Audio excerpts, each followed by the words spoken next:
Welcome to Leadership Unleashed, the show that will explore the multifaceted world of leadership through insightful interviews, thought-provoking discussions, and practical advice from leaders throughout Westchester County and beyond.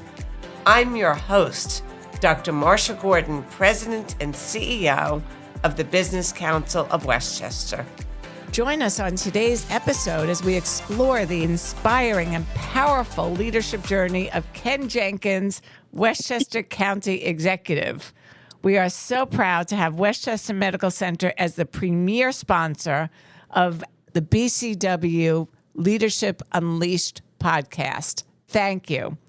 So, County Executive Jenkins, before we begin, can you tell the audience a little bit about yourself and the work you do? What is your job as County Executive? Congratulations. Well, thank you so much. And we're working really hard to continue the work that we've done over the past 7 years. It's managing our $2.5 billion corporation with 4,200 employees. That's a big corporation. It's a little corporation compared to some of the ones that work with us in Westchester County, but certainly it is an opportunity for us to deal with whether it's affordable housing, business and economic development, social services, which is our single largest department in the county. We provided for the social services safety net for the people of Westchester County, including childcare, supportive services, and continue to do that. We have our penitentiary and correction facility, as well as doing so many other things and taking care of solid waste for the county. The municipalities, when they pick up your trash on the street, on your curbside sometimes, they bring it to the county, and then the county takes it on from there. And then certainly dealing with water treatment issues for our wastewater recovery facilities, and to make sure that we have safe and protected drinking water from Westchester County. Well, Ken, I always thought that the job of a county executive was so glamorous, but it all comes down to us taking out the trash, right? All of our jobs, whatever we do, and that's very important. So thank you. You're welcome. And I'm sure your upbringing, which is very special as the son of a police officer and a nurse, influenced your commitment to public service. Can we talk a little bit about that? Absolutely. So, it was built into me from a very young age, with my mom being a nurse and my dad being a police officer in New York City, understanding that in order to make our communities better, you had to participate, you had to give back, you had to make sure that you were engaged and involved. And whether that was through volunteer activities or whether that was through paid opportunities to make sure you were making a difference, by putting your shoulder to the wheel. My grandmother, on my dad's side, was the secretary to the warden at Rikers Island. And my grandmother, on my mom's side, worked on social services actually in New York City. So we've been engaged in public service for a very long time, but understanding you can make a difference by the work that you do. And you also have great experience in the private sector. How has that shaped your leadership style and your values, and especially with the background in technology and telecommunications? Well, yeah. So I started out in New York Telephone. That was two predecessors to Verizon when divestiture happened. But starting out as a manager in operator services and directory assistance, specifically in Mount Vernon, 15 South Fifth Avenue. I became a manager when I was 19 years old. So my management style was developed from that, with the good structure from New York Telephone that they provide for all of the managers that work with them. But as a 19-year-old, you couldn't be working and pushing people that hard. You had to learn a different style, especially since the people that I was working with weren't old enough to be my mother. They were old enough to be my grandmother and directory assistant. So you had to encourage and you had to talk to different people and learn different styles. And that took me on throughout my career in New York Telephone, and when I started to become a computer programmer, and then certainly teaching computer science and information systems for the New York Telephone, and then corporations like Accenture, which was Anderson Consulting when I worked there, and various Yes. other corporations doing computer-aided software engineering and implementing those major systems across this country. So again, that taught me how to work with people, to be able to put people around the table, identify solutions, and push towards getting that solution accomplished. Now you. So what drew you to public service and politics? And Well, and also let's talk a little bit about the fact that you're the first Black county executive in Westchester, and what does this milestone mean for you personally and for the community? well, well, since it's Black History Month, let's start with that. Being the 10th county executive for Westchester County, and being the first Black county executive, what it shows for me is that, when you put in the work and you work in the communities and you work in the various areas that you have, being deputy county executive for 7 years, spending time on the board of legislators, 10 years on the county board of legislators, including 4 as the chair of the board of legislators, working with the various community organizations that I've had the opportunity to lead, all of those tied together to be able to be in a position that we are today. I think that for me and for all the people that have been great supporters around Westchester County, it's just another opportunity to show that when the beautiful diversity that we have in Westchester and around the country, that when we look around and we find that talent, and that talent gets a chance to perform, that we can get the best results possible. So again, I think it's really a good accomplishment at one level, but on the other side, it says we just put in the work and it makes a difference. It shows how when you work in various jobs to do the very best that you can, that can be recognized, and you can live to the top to lead the organization, whether that's an organization as your own business or whether it's an organization such as the County of Westchester. So I'm proud of that. My experience from the private sector is really the magic source that has helped many of us, including Congressman George Latimer and many other folks. People Yeah. don't realize when we're in public service, they see the public service part of it. They see us being elected officials and running for office and maybe leading political organizations, as I did in the Yonkers Democratic Committee, and being involved at the state and the county levels as the secretary of the county committee or for the state party Democratic treasurer. But they see that work and they don't realize that those are most times are not full-time jobs, and you have a real job that you have to accomplish to That's make right. sure that you're taking care of your family and being able to accomplish those things personally that you would like to do. So for me, that mix of the public and private sector has been able to understand how to manage an organization in a way that's going to be able to get the best out of everyone.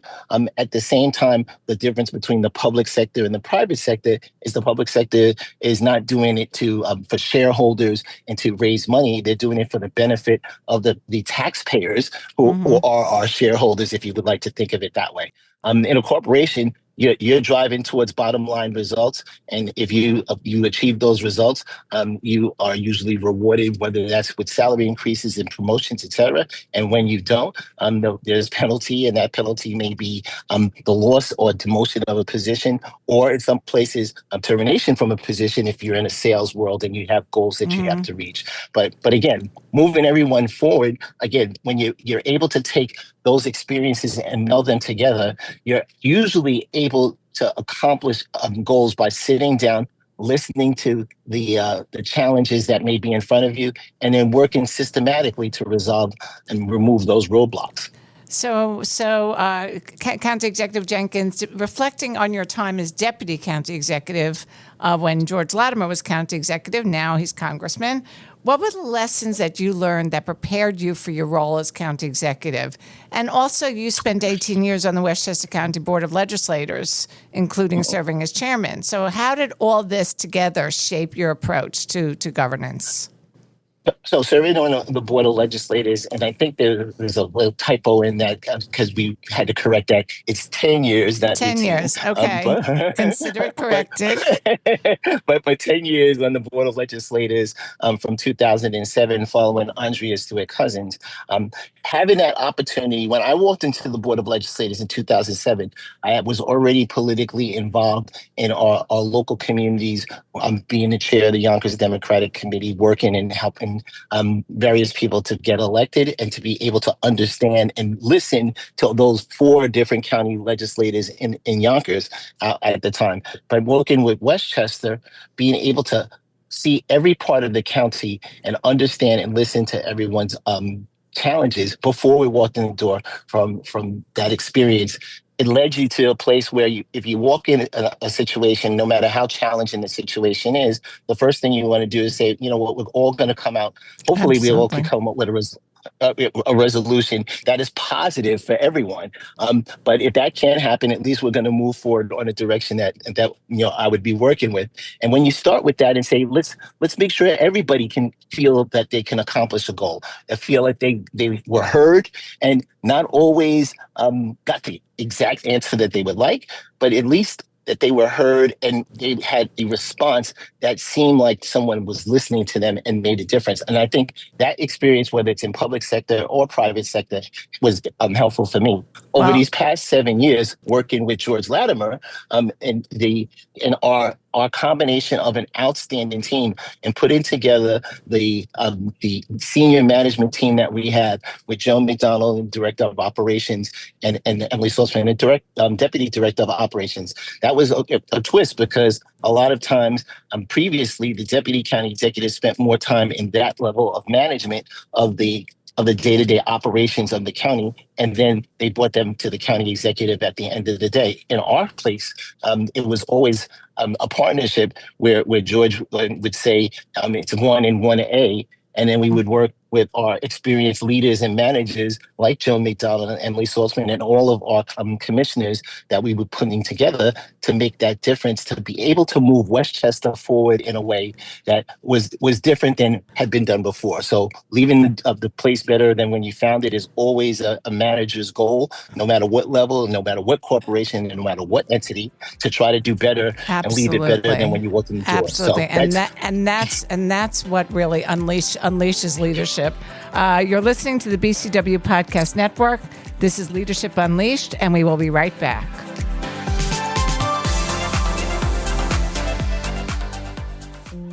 A lot goes into planning a birthday. For my daughter Cameron, it started with a stem cell transplant to cure her sickle cell disease. Yes, cure. Westchester Medical Center Health Network uses every technology, technique, and talented specialist to conquer diseases that could otherwise rob a child of childhood, helping my daughter and thousands of others at Maria Ferreri Children's Hospital. Happy birthday, Cameron. Happy birthday. WMC Health, advancing care here. We are back on the BCW Podcast Network. Today we have this pleasure of speaking all about leadership with Ken Jenkins, Westchester County Executive. I'm Marsha Gordon. I'm President and CEO of the Business Council of Westchester.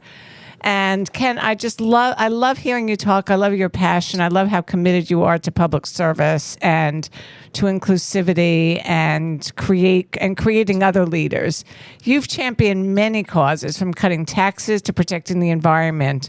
Which of these accomplishments are you most proud of?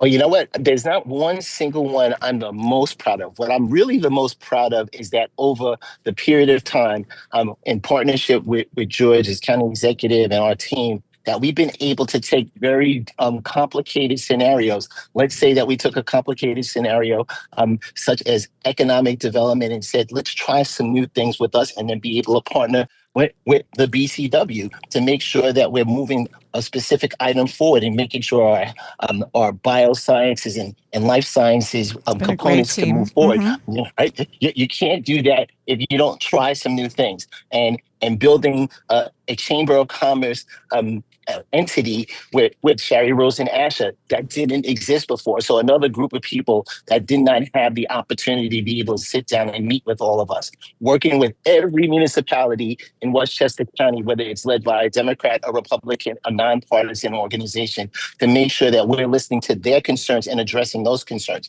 And that might be for some places flooding and concerns on that.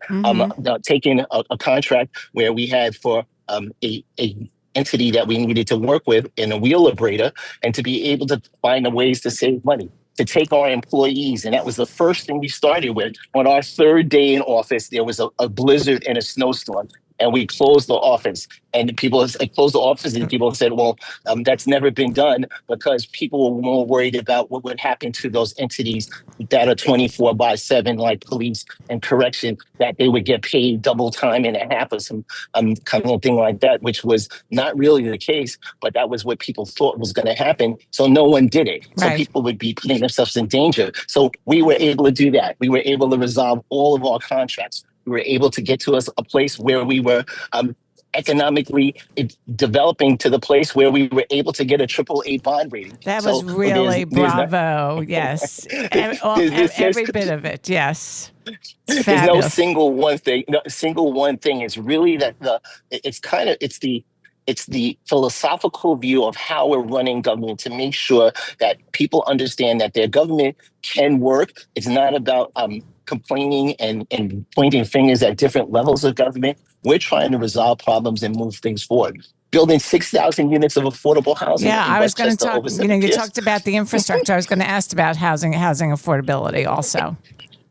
And trying to do everything we can to save money for the people of Westchester, because Westchester has different economic classes in Westchester County, but everyone should feel that their county and their county government is doing the very best they can for them. And that's been a trick to be able to do that, to make sure that whether someone is in a lower income area that feels like we're investing in the things that are necessary for them, and whether that's housing, whether that's transportation, with public transportation, with the B-Line bus system, to make sure that we were able to do things like have free buses during the summer, on a couple occasions during the holiday seasons, and whether we were able to reduce our taxes and hold in the line on taxes for 6 years, including 4 years of reducing taxes. When I was on the Board of Legislators, we were able to do that twice, and we were able to reduce taxes. But when we walked in the door in 2018, in 2024, the budget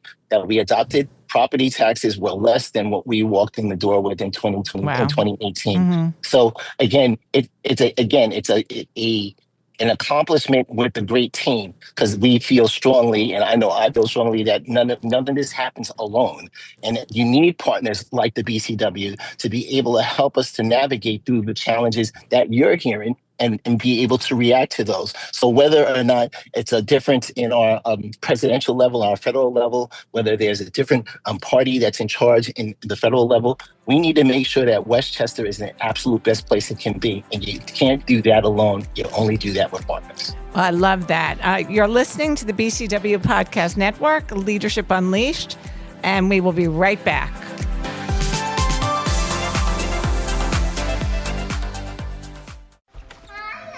This is the coming home you dream about. But getting here was unimaginable. At 25 weeks, I was hemorrhaging badly, losing amniotic fluid. Fortunately, I was taken to Westchester Medical Center, where they have the most advanced care in the Hudson Valley for high-risk pregnancies and premature babies. And because we were there, now we're here. WMC Health, advancing care here.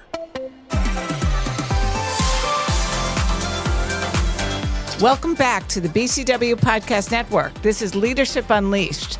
Ken and I have been having a great conversation about his leadership journey and influences, his governance and policy priorities, and his personal growth and vision for the future. So, Ken, I know community engagement has been a cornerstone of your career, as well as a longtime advocate for inclusivity. So what specific steps will you take to ensure that Westchester County remains a welcoming and equitable place for everybody?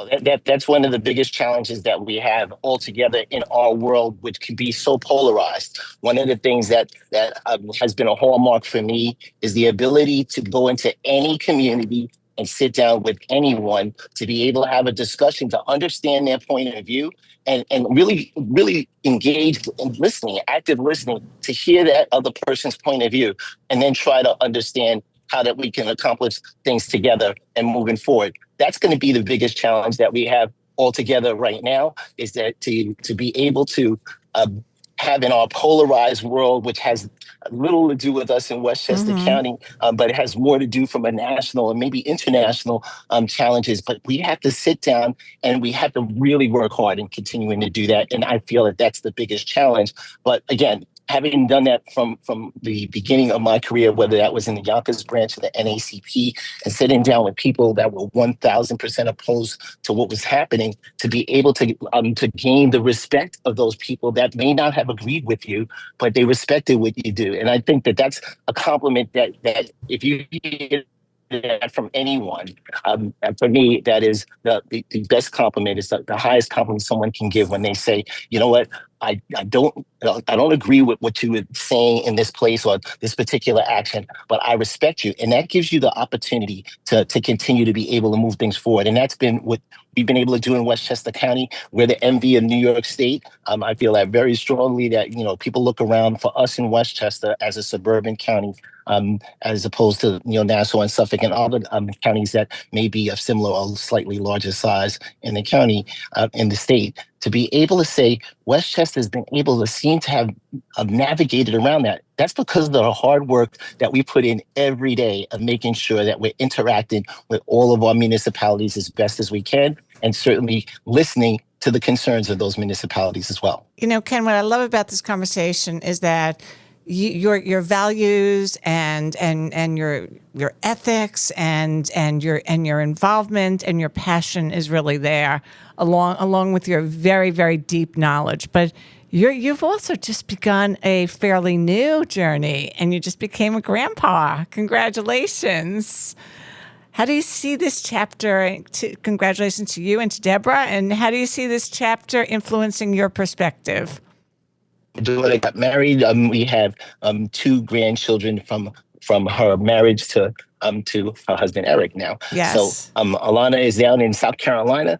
So we have blended family going on there, and it's our first biological grandchild.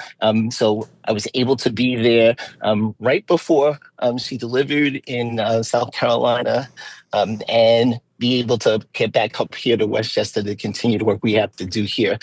But what that does, again, we really believe strongly in our family, and I try really hard to be able to divide some of that time around, because the roles that we have in being county executive and deputy county executive or county legislator or any of the elected officials, people feel that could take up 100% of your time, that it belongs to them because they elected you in a particular position. The truth is, you have to put lines around that, just like you do, Marsha, in your roles and everyone around it. If you don't set some lines so that you can have some time to be able to invest in your relationships, because you have to invest in them just like you're investing in trying to raise money and doing anything else. You have to make sure to set aside that time. So I try really hard to make sure that Deborah and I have the time, especially when she says we're going on vacation X, Y, Z place, or we're going to go to a location and we're going to have dinner, or we're going to go out for something. I make sure that everyone has their time as well, because you can spend 1,100% of your time being out and about. But the fact is that if you don't have that family balance, that's what we're doing this fight for. That's why, That's right. I wake up every day and walk through the door 148 Martine Avenue, is to do better and leave a better place and environment for our children and our grandchildren. And I want to make sure that the people that are seniors that decide they want to stay in Westchester can retire in place and live their golden years out in a place that is looking out and helping to support them. and for when people have challenges. That's what our county government's there for. We have that like underlying joke. I'm from the government. We're here to help. And I know that some people, sneer and wince with that. Is I really feel that. I feel I wake up every day. We know you do. I wake up every day to say, how can we help someone else out? And how can we do that without having someone else feel like they were negatively impacted? Well, County Executive Jenkins, we are so proud to say, County Executive Jenkins, we thank you for all you have done. We look forward to all you will do. And I'll just tell one quick story. I think it was the day after you elected, you called my colleague John Ravitz at 8 a.m. about an issue that we've been discussing. And we just to give him an update. And we so much appreciate that. You are a great leader. You are going to be a great leader for this county. And we thank you for joining us today, Ken. It was great having you as our guest on Leadership Unleashed. Yes? Well, Marsha, thank you so much. I really appreciate being on Leadership Unleashed, and certainly the support and sponsorship of WMC Health and everything we can do and continue to do with BCW, because that's how we make leadership happen, is by working with our partners like BCW. Thank you. Thank you, Ken. Have a great day.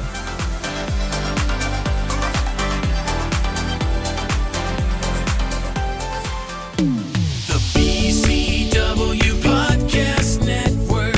Build, connect, win.